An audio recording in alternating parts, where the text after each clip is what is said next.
connaîtrez la vérité, et la vérité vous affranchira.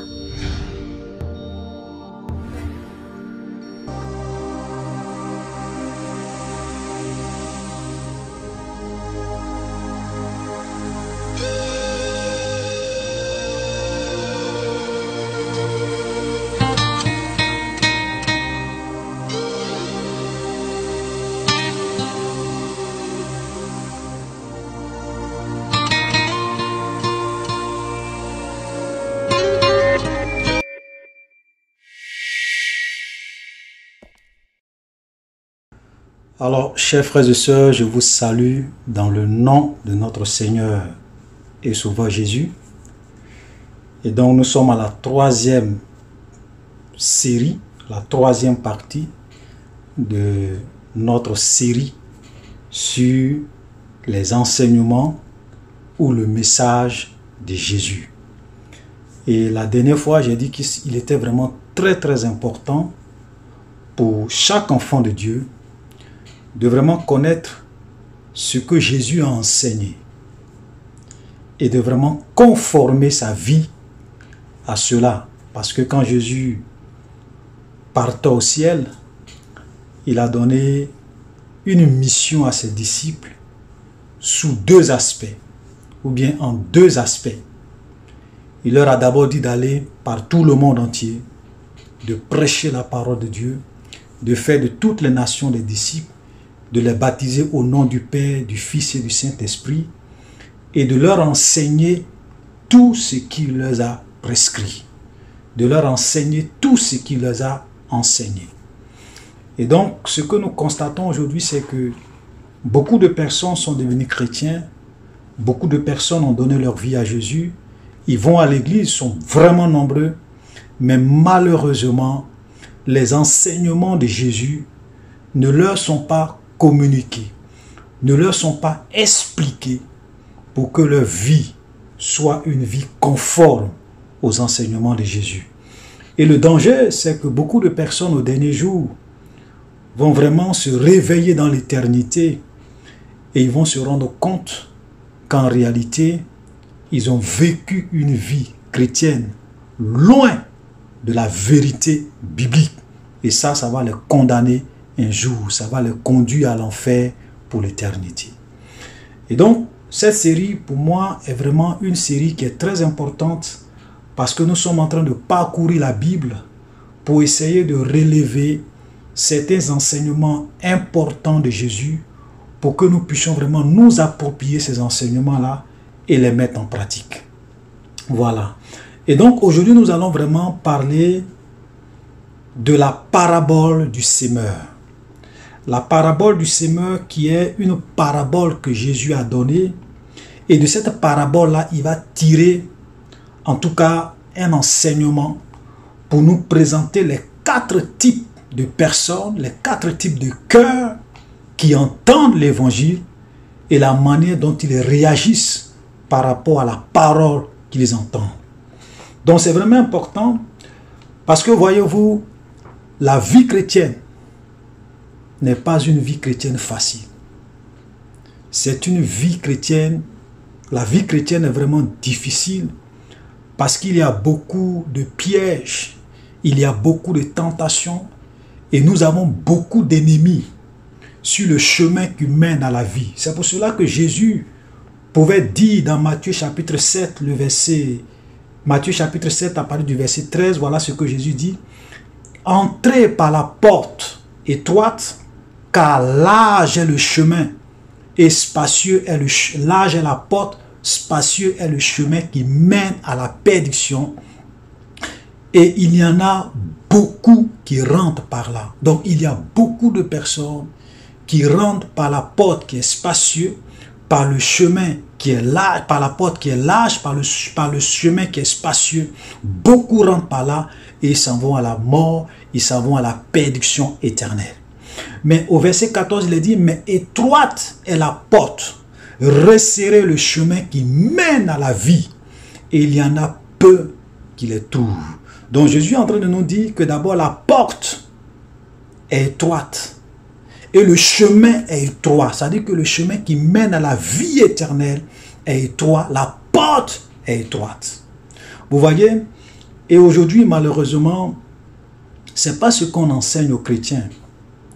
On leur fait comprendre que oui, la vie chrétienne est facile. Voici les 10 étapes pour avoir l'onction de Dieu. Voici les 3 étapes pour avoir la faveur de Dieu. Voici les 5 étapes pour avoir la bénédiction de Dieu. Voici les 3 étapes pour avoir l'onction de Dieu. On ne leur explique pas que la vie chrétienne, ce n'est pas ça. Et que tout ce que Dieu nous demande, c'est vraiment une vie d'obéissance, une vie de sacrifice, une vie de soumission entière à sa parole pour qu'un jour, nous puissions vraiment entrer dans le ciel de gloire. Et donc, malheureusement, aujourd'hui dans nos églises, nous avons beaucoup de faux prophètes, beaucoup de serviteurs du diable, beaucoup de manipulateurs, beaucoup d'escrocs que le diable a envoyés, que Satan a envoyés pour égarer le maximum de personnes en cette fin des temps. Et moi, ce qui me désordre, c'est de voir que beaucoup de chrétiens sont tellement aveugles, ils n'arrivent pas à percevoir la manipulation de ces faux prophètes, ils n'arrivent pas à percevoir l'escroquerie de ces faux prophètes, et ils acceptent leur enseignement. Pourtant, ces hommes-là ne vous disent pas la vérité. Vous savez, quand vous lisez les Écritures, Jésus a toujours dit la vérité à ses disciples, même quand cette vérité-là est difficile. Pourquoi? Jésus n'a jamais dit que le suivre est facile. Pourquoi? Parce que Jésus, il nous aime. Vous savez, quand vous aimez quelqu'un, vous n'allez pas le flatter. Quand vous aimez quelqu'un, vous allez toujours lui dire la vérité. Quand c'est blanc, vous lui dites c'est blanc. Quand c'est noir, vous lui dites c'est noir. Voilà Jésus. Donc, quand vous venez à Jésus, Jésus va vous faire passer par son scanner. Le scanner de la parole. Le scanner de la vérité pour que toutes les maladies qui sont en vous soient exposées. Et que vous puissiez traiter ces maladies-là pour que vous puissiez être soigné, guéri pour vivre la vie éternelle. Voilà. Parce que quand vous allez chez un médecin qui vous aime, quand il fait un scanner, quand il vous fait un scanner, vous fait un bilan de santé, et qu'il constate que vous avez peut-être le cancer, vous avez peut-être la prostate, vous avez peut-être la tuberculose, il ne va pas cacher votre maladie. Il va vous dire, vous souffrez de telle maladie, vous souffrez de telle maladie, vous souffrez de telle maladie, pour qu'il puisse prescrire les médicaments qu'il faut pour que vous soyez guéri. Voilà le médecin qui vous aime, voilà la personne qui vous aime. Mais un médecin qui ne vous aime pas, qu'est-ce qu'il va faire? Il va vous faire le scanner, il va voir que vous souffrez de prostate, vous souffrez de cancer, et il va cacher. Il va dire non, ça va aller, non, ça va aller, non, ça va. Et c'est ce que les faux prophètes font aujourd'hui. Vous allez dans leur église, ils ne vous prêchent pas sur les cancers du péché qui vont vous détruire. Ils ne vous prêchent pas sur la maladie des péchés qui vont vous détruire. Mais ils vous prêchent la prospérité, l'élévation, le leadership, la grandeur, l'onction, les 4 dimensions pour atteindre Dieu, l'onction de prière. Voilà. Mais ils ne vont jamais vous prêcher sur le cancer qui est le péché qui va un jour vous conduire à la mort éternelle. Parce qu'ils sont intéressés par votre argent, ils sont intéressés par votre poche, ils sont intéressés par vos finances. Ce n'est pas votre santé spirituelle qui les intéresse. Frère, vous devrez apprendre à vous détourner de toutes ces personnes. Donc, nous sommes en train de faire un voyage dans les enseignements de Jésus pour que tous les cancers, pour que toutes les maladies qui sont dans nos vies chrétiennes puissent être exposées et que nous puissions déjà être soignés. Nous avons déjà vu le pardon. Nous avons vu la véritable repentance. Aujourd'hui, nous allons voir la parabole du semeur et il y a des vérités que nous allons découvrir au travers de cette parabole. Et donc, nous allons prendre notre Bible dans Luc, le chapitre 8, et nous allons commencer à faire la lecture à partir du verset 4. Voilà ce que la Bible dit. Une grande foule s'étant assemblée, des gens étaient venus de diverses villes auprès de lui et il dit cette parabole. Donc là, on se retrouve dans un contexte où il y avait du monde qui était autour de Jésus. Les gens étaient venus de toutes les villes, de diverses villes. Les gens étaient venus un peu de partout. Ils étaient nombreux, c'était vraiment une foule. Et là, Jésus va leur donner cette parabole qui va réellement, et il va montrer aux disciples que ce n'est pas parce que les gens vous suivent, que ce n'est pas parce que vous avez du monde derrière vous, que tout ce monde-là va un jour entrer au paradis. Ce n'est pas parce que votre église est remplie, ce n'est pas parce que vous avez des milliers de chrétiens que tous ces hommes vont un jour entrer au paradis. Il va leur donner cette parabole. Et nous allons écouter la parabole. Au verset 5, il est dit, un semeur sortit pour s'aimer sa semence. Et comme il semait, une partie de la semence tomba le long du chemin. Elle fut foulée aux pieds et les oiseaux du ciel la mangeaient. Une autre partie tomba sur le roc. Quand elle fut levée, elle sécha parce qu'elle n'avait point d'humidité. Une autre partie tomba au milieu des épines. Et les épines crûent avec elle et l'étouffaient. Une autre partie tomba dans la bonne terre. Quand elle fut levée, elle donna du fruit au centuple. Après avoir ainsi parlé, Jésus dit à haute voix que celui qui a des oreilles pour entendre, entend. Donc voilà la parabole que Jésus va donner, la parabole du semeur que Jésus va donner. Donc un semeur va sortir pour s'aimer. Et pendant qu'il s'aimait, il y a une partie de la semence qui va tomber le long du chemin. Et les oiseaux vont venir et vont manger cette semence. Une autre partie va tomber sur du roc. Et elle va se lever, mais parce qu'il n'y avait pas d'humidité, elle n'avait pas de racines, elle va mourir. Une autre partie va tomber au milieu des épines. Et elle crut, et les épines crûent avec elle, et l'étouffaient. Et une autre partie, la dernière partie, va tomber dans de la bonne terre. Et maintenant, Jésus, après, va donner l'explication à ses disciples. Et c'est cette explication-là que nous allons voir, parce qu'il y a beaucoup de vérités que Jésus va dévoiler dans l'explication de cette parabole. Nous devons comprendre que tous ceux qui entendent la parole de Dieu, il y a 4 types de personnes. Il y a 4 types de cœurs qui reçoivent cette parabole, cette semence, qui reçoivent la parole de la vérité. 4 types de cœurs. Au verset, donc dans l'explication, nous allons aller directement au verset 11. Voici ce que Jésus va dire.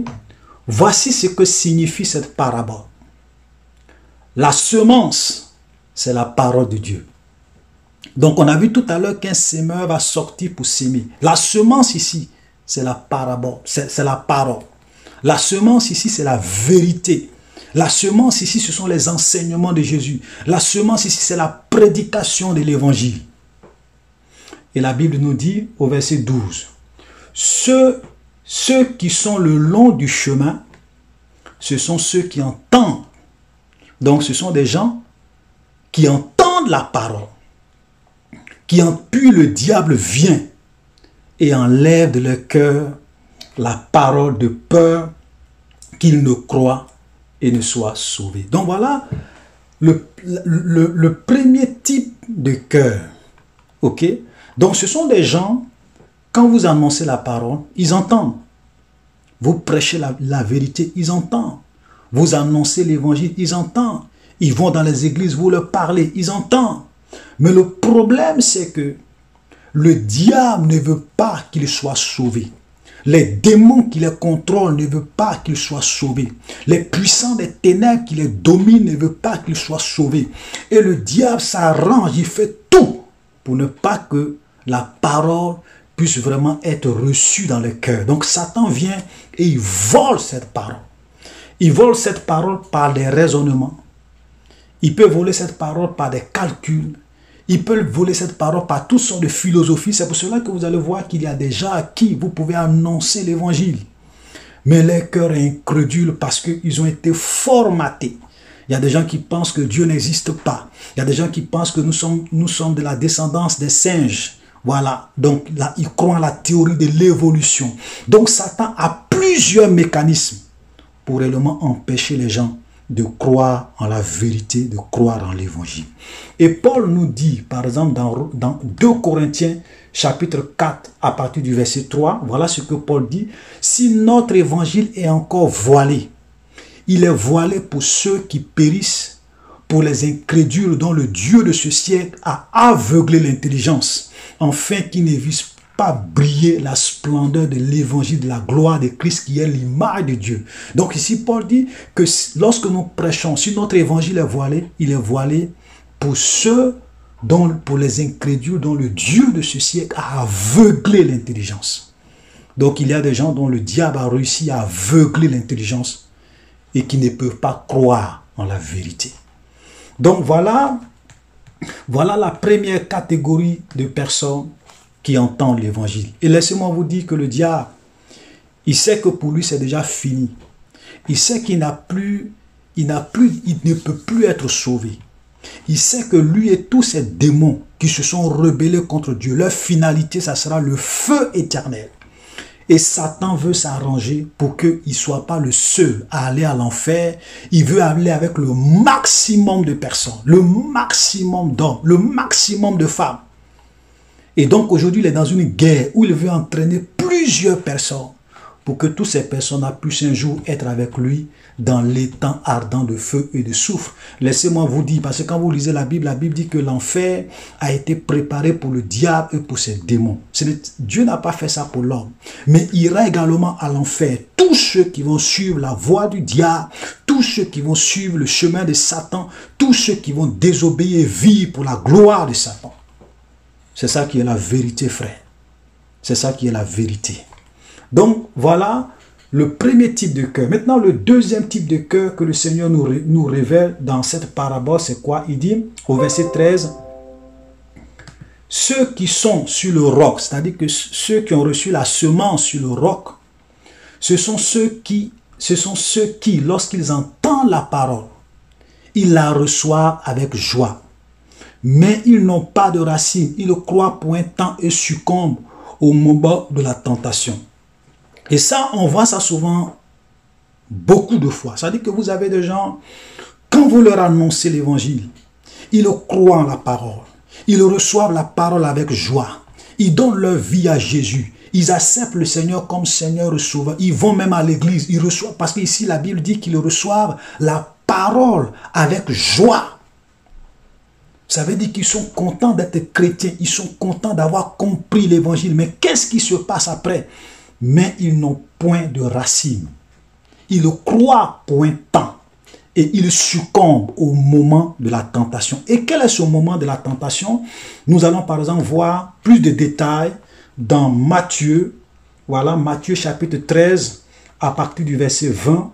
Voilà ce que le Seigneur dit. C'est la même parabole, mais là encore, le Seigneur Jésus va nous donner d'autres détails. Il dit, celui qui a reçu la semence dans les endroits pierreux, c'est celui qui entend la parole et la reçoit aussitôt avec joie. Mais ils n'ont pas de racines en il n'a pas de racines en lui-même. Il manque de persistance et dès que survient une tribulation ou une persécution à cause de la parole, il y trouve une occasion de chute. Ça veut dire que voilà des gens qui ont reçu l'évangile, qui ont accepté Jésus. Et puis, un moment arrive où peut-être il y a une persécution qui arrive. À cause de l'évangile. Peut-être on vous attrape, on dit, bon, si tu dis tu crois en Jésus, on va t'égorger, on va te tuer.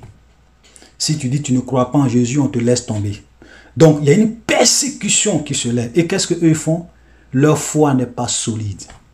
Ils abandonnent la foi. Et ça, vous voyez que dans l'histoire de l'Église, les chrétiens ont été tués. Beaucoup de chrétiens ont été persécutés. Beaucoup d'enfants de Dieu ont été torturés à cause de la parole de Dieu. Mais plusieurs ont résisté ferme jusqu'à la mort. Mais également, il y a des gens qui ont succombé. Ça veut dire que quand tout va bien, vous les voyez, ils sont zélés. Ils aiment le Seigneur. Ils plient Dieu, ils adorent Dieu. Mais quand survient des moments de persécution, des moments de tribulation, qu'est-ce qu'ils font? Ils abandonnent la main de Dieu. Ils abandonnent la main de Dieu. Et nous, quand nous lisons par exemple Luc chapitre 24, qu'est-ce que la Bible dit? La Bible dit que quand le moment des tribulations vont venir, plusieurs vont succomber. Plusieurs vont succomber. Voilà. Et vous pouvez aller écouter aussi mon enseignement sur l'Apocalypse, en marche vers l'Apocalypse, les 7 sceaux de l'Apocalypse. Voilà, j'ai parlé de cela dans, je crois, la deuxième partie de l'enseignement sur l'Apocalypse. J'en ai parlé des tribulations qui vont venir et comment des gens vont succomber. Pourquoi? Parce qu'ils ne sont pas assis dans la foi. Donc, parmi tous ceux qui vont à l'église, qui sont aujourd'hui les bons chrétiens, qui se jouent les chrétiens les plus zélés frères, quand les tribulations arrivent, et quand les tribulations vont venir, plusieurs vont abandonner la main de Dieu. Frère, Jésus est clair. Vous savez, Jésus connaît tellement l'homme qu'il nous avertit. Pour que déjà nous puissions vraiment être prêts. Nous puissions vraiment nous préparer à toutes sortes d'éventualités. Même s'il faut passer par la mort, même s'il faut passer par les difficultés, nous devrons être prêts à vivre pour le Seigneur, à ne pas renoncer à notre foi. Voici la vérité, frère. Donc, il y a donc des chrétiens qui reçoivent la parole avec joie, mais qui n'ont pas de persistance au moment des difficultés, au moment de la tribulation. Donc ça, c'est le deuxième type de cœur. Ensuite, nous allons voir le troisième type de cœur, l'avant-dernier.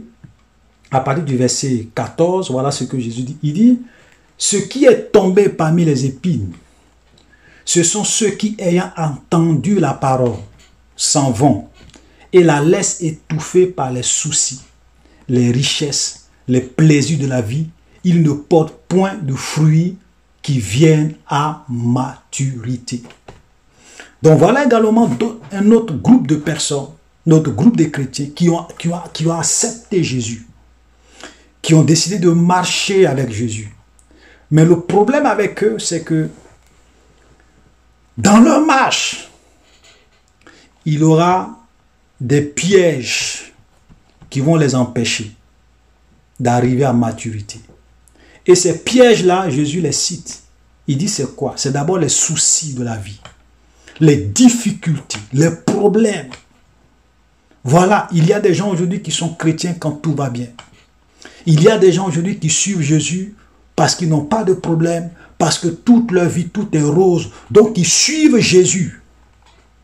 Et quand ça commence à aller mal, quand la vie commence à être difficile, quand ils commencent à manquer d'argent, ils commencent à manquer de vivre, ils commencent à manquer des choses nécessaires pour la vie, qu'est-ce qu'ils font? Ils abandonnent la main de Dieu. Ils abandonnent la main de Dieu. Il y a également d'autres, ce n'est pas les soucis, mais ce sont les richesses. Ce sont les richesses, c'est-à-dire que l'argent, la gloire, le pouvoir les éloignent de Dieu. Vous voyez aujourd'hui, malheureusement dans nos églises, quand vous partez, les gens ne vous chantent, ils ne font que chanter la prospérité, la richesse, la gloire de ce monde. Mais laissez-moi vous dire, chers frères et sœurs, la richesse, il y a un danger derrière. La gloire de ce monde, il y a un danger derrière. La prospérité, il y a un danger derrière. Parce que si tu ne fais pas attention, ta richesse va te perdre. Ta gloire va te perdre. Les plaisirs de ce monde vont te perdre et vont t'éloigner du Seigneur. C'est pour cela que vous allez voir que beaucoup de personnes qui sont riches ne vont pas entrer au ciel. Ce n'est pas que Jésus soit contre la richesse, ce n'est pas que Jésus ne veut pas qu'on soit prospère. Mais le problème, c'est qu'avec la richesse, il y a beaucoup de pièges, il y a beaucoup de tentations. C'est pour cela que Jésus lui-même pouvait dire qu'il est plus facile pour un chameau d'entrer, de passer par le trou d'une aiguille qu'à un riche d'entrer dans le royaume de Dieu. Il est plus difficile à ceux qui placent leur confiance dans leurs richesses matérielles d'entrer dans le royaume de Dieu. Mais vos faux prophètes ne vous disent pas ça. Ils vous disent non, il faut qu'on soit riche, il faut qu'on soit prospère, il faut qu'on soit élevé, il faut qu'on soit grand, on doit être les leaders, mais ils ne vous disent pas les dangers qu'il y a à être prospère, être riche. Jésus a beaucoup parlé des dangers liés à la prospérité et à la richesse. C'est lui qui a dit qu'il est plus facile pour un chameau de passer par le trou d'une aiguille qu'à un riche d'entrer dans le royaume de Dieu. Frère, Dieu n'est pas contre la richesse. Mais nous devrons faire beaucoup, beaucoup, beaucoup attention lorsque nous sommes riches. Parce que quand vous êtes riche, vous êtes orgueilleux.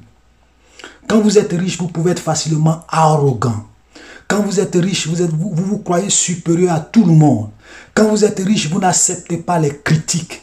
Quand vous êtes riche, vous devenez très, je sais pas, vous croyez vraiment le Dieu. Voilà. Celui à qui on ne doit pas faire de reproches. Aujourd'hui, vous avez beaucoup de chrétiens qui ont beaucoup d'argent. Mais on ne peut même pas leur parler. On ne peut même pas leur faire des reproches. Si on quitte l'église. Voilà les dangers de la richesse. Voilà les dangers de la richesse. Et Jésus nous a mis en garde comme ça. Donc, il y a des gens qui ne vont pas aller au ciel. Pourquoi? À cause des richesses. À cause de leur amour pour les richesses. Beaucoup de faux pasteurs vont se retrouver à l'enfer à cause de l'amour de l'argent, à cause de l'amour des choses de ce monde. Je n'ai pas de doute sur ça. Parce que Jésus en a parlé. Et donc, un autre piège, c'est quoi? Ce sont les plaisirs de la vie. Les plaisirs de la vie. Le sexe, l'alcool, la drogue, la cigarette, en tout cas, tout ce que vous pouvez imaginer comme plaisir de ce monde, ça va conduire beaucoup de personnes un jour à l'enfer. Ils sont chrétiens, mais ils sont attachés au plaisir de la vie. Ils sont attachés au plaisir de la télévision. Ils passent des heures devant les chaînes de télévision. Mais ils n'ont pas 30 minutes pour passer avec Dieu par jour. Ils n'ont pas 1 heure du temps pour passer avec Dieu dans la prière. Il y a des chrétiens même qui peuvent faire 365 jours sans jeûner, sans prier. C'est-à-dire qu'ils ne jeûnent pas. Et ils veulent grandir avec Dieu. Ils veulent connaître Dieu. Ils veulent connaître les mystères de Dieu. Frères, les plaisirs du monde vont conduire beaucoup de personnes à l'enfer. C'est ce que le Seigneur est en train de dire. Il dit, il y a des gens qui reçoivent la parole, mais ils laissent cette parole étouffée par les soucis. Ils laissent cette parole étouffée par les richesses. Ils laissent cette parole étouffée par les plaisirs de la vie. Et ils ne portent pas de fruits qui viennent à maturité. Mais regardez ce que Paul nous dit dans Romains. Quelle doit être l'attitude d'un chrétien? Dans Romains chapitre 8, le verset 35. Voilà ce que Paul nous dit. Qui nous séparera de l'amour de Christ? Serait-ce la tribulation? La tribulation, serait-ce la tribulation, la persécution, ou l'angoisse, ou la persécution, ou la faim, ou la nudité, ou le péril, ou l'épée? Selon qu'il est écrit, verset 36, c'est à cause de toi qu'on nous met à mort tout le jour et qu'on nous regarde comme des brebis destinées à la boucherie. Voilà ce que Paul dit. Il dit, qui nous séparera de l'amour de Dieu? Ce n'est pas la mort, ce n'est pas la tribulation, ce n'est pas la persécution, ce n'est pas la faim. Si Dieu veut, même la faim n'est qu'à me tuer, mais rien ne me séparera de l'amour de Dieu. Ni la nudité, ni le péril, ni l'épée. Parce que les gens nous regardent comme des brebis destinées à la boucherie. Les apôtres sont morts comme des martyrs. Beaucoup d'apôtres, je pense que la plupart des apôtres sont morts comme des martyrs, tués comme des martyrs. L'épée, la persécution, ne les a pas fait reculer dans leur engagement pour Dieu. Au verset 37, il dit, mais dans toutes ces choses, nous sommes plus que vainqueurs par celui qui nous a aimés. Car j'ai l'assurance, alléluia, que ni la mort, ni la vie, ni les anges, ni les dominations, ni les choses présentes, ni les choses à venir, ni les puissances, ni les hauteurs, ni les profondeurs, ni aucune autre créature ne pourra nous séparer de l'amour de Dieu manifesté en Jésus-Christ notre Seigneur. Alléluia. Voilà les vrais chrétiens. Un véritable enfant de Dieu. La faim ne peut pas le séparer de l'amour de Dieu. La mort ne peut pas le séparer de l'amour de Dieu. L'épée ne peut pas le séparer de l'amour de Dieu. La tribulation ne peut pas le séparer de l'amour de Dieu. La vie ne peut pas le séparer de l'amour de Dieu. Ni les anges, ni les dominations, ni aucune chose, ni les richesses de ce monde ne peut les séparer de l'amour de Dieu. Voilà les vrais chrétiens, les vrais enfants de Dieu. Frères, voilà ce que la Bible nous dit. Vous voyez? Et donc, nous devons comprendre qu'il y a beaucoup de pièges qui font que la parole que nous entendons puisse vraiment arriver à maturité.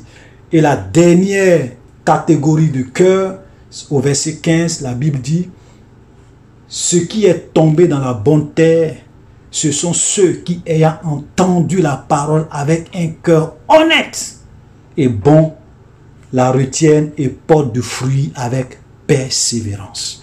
Voilà le dernier, c'est-à-dire que ce sont ceux qui vraiment reçoivent la parole. Et cette parole-là a un impact dans leur vie.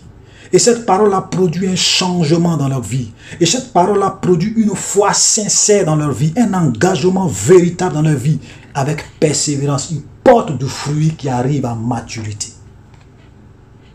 Voilà ce que Jésus nous a enseigné, frère. Donc, en un mot, ce que le Seigneur est en train de dire, que ce ne sont pas tous ceux qu'il appelle Seigneur, Seigneur qui vont entrer dans le royaume de Dieu. Ce n'est pas tous ceux qui vont à l'église qui vont un jour entrer dans le royaume de Dieu. Ce n'est pas tous ceux qui disent qu'ils sont chrétiens qui vont un jour entrer dans le royaume de Dieu. Donc, chers frères, pourquoi Jésus a dit ça? C'est pour que ses disciples puissent faire beaucoup attention. Ce n'est pas parce que le Seigneur est en train de... Ce n'est pas pour les décourager. Ce n'est pas pour les affaiblir, mais c'est pour les amener à prendre conscience que la vie chrétienne, nous devons faire beaucoup attention. Parce qu'il y a beaucoup de pièges. Il y a le piège de la tentation. Il y a le piège des soucis. Il y a le piège de l'argent. Il y a le piège de la gloire de ce monde. Il y a le piège des plaisirs de ce monde. Voilà. Il y a beaucoup de pièges. Voilà. Ça veut dire que le diable, vous voyez, le diable a plusieurs stratégies. Il a plusieurs balles dans son fusil. Donc, il va te tester avec la balle, ok, la balle de la persécution. Donc, souvent, vous voyez que quand vous devenez chrétien, toute votre famille peut se lever contre vous. Les gens vont vous combattre, les gens vont vous rejeter, les gens vont vous créer tous les problèmes pour que vous puissiez abandonner la main de Dieu. Quand il n'a pas réussi avec la balle de la persécution, de la tribulation, qu'est-ce qu'il va faire? Il va essayer avec la balle des soucis. La balle des soucis. Ta vie, tout est bloqué. Rien n'avance, rien ne va. Et tous les soucis vont commencer avec. Tout ça, ce sont des stratégies du diable pour t'amener à abandonner la main de Dieu. Quand il n'a pas réussi avec la balle des soucis, il va dire, ok, et si je faisais de telle sorte qu'il soit riche? Je vais essayer, on va le rendre riche pour voir s'il va continuer à servir Dieu. Et beaucoup de chrétiens étaient pauvres. Dieu a, je ne sais pas s'il faut dire Dieu a permis, oui, Dieu a permis qu'ils soient prospères. Mais quand ils sont devenus prospères, Satan a réussi à les avoir avec la balle de la richesse. Avec la balle de la richesse. Le diable est trop stratège. Il y a d'autres qui n'ont pas eu avec la balle de la richesse. Qu'est-ce qu'il les a eu? Il les a eu avec la balle des plaisirs du monde. Le sexe. Le sexe. Voilà les plaisirs du monde, les boîtes de nuit, comment on appelle, les concerts païens, la musique païenne, tout ça là, les shows de la vie, le show. Le diable a réussi à tuer beaucoup de chrétiens avec la balle des plaisirs du monde. Frère Satan, tant que tu n'es pas encore mort, le diable va toujours chercher à t'avoir. Donc, c'est comme ça. Donc, Jésus nous met en garde. C'est un enseignement qui est vraiment fondamental, cette parabole. Donc, c'est vraiment un enseignement que Jésus va donner pour dire à ses disciples, faites attention. Ce n'est pas tous ceux qui me disent Seigneur, Seigneur qui entreront dans le royaume de Dieu. Et nous pouvons même lire, par exemple, dans Matthieu, chapitre 7, le verset 21. Voilà ce que le Seigneur dit. Il dit, ceux qui me disent Seigneur, Seigneur, Seigneur n'entreront pas tous dans le royaume des cieux. Mais celui-là seul qui fait la volonté de mon Père qui est dans les cieux.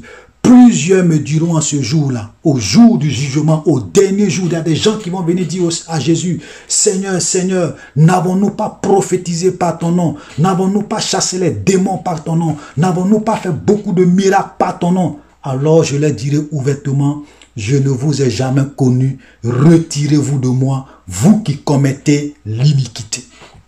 Vous qui vivez dans le péché. Qu'est-ce qui va faire que beaucoup de personnes vont un jour aller à l'enfer? C'est le péché. Pourquoi vos prophètes ne prêchent pas sur le péché? Pourquoi vos apôtres ne prêchent pas sur le péché qui va un jour vous envoyer à l'enfer? Pourquoi vos bishops ne vous prêchent pas matin, midi, soir sur le péché qui va un jour vous envoyer dans le feu éternel? C'est pour cela que leur jugement sera grave. Leur jugement sera terrible, frère. Mais je vous en prie, chers frères et sœurs, lisez la parole de Dieu. Conformez votre vie au Seigneur. Ayez une intimité avec Dieu. Persévérez, parce que le chemin qui mène à la vie est étroit. La porte est étroite. Le chemin est étroit. Le chemin qui mène à la vie éternelle. Voilà, nous allons nous arrêter là. Chers frères et sœurs, shalom, soyez bénis.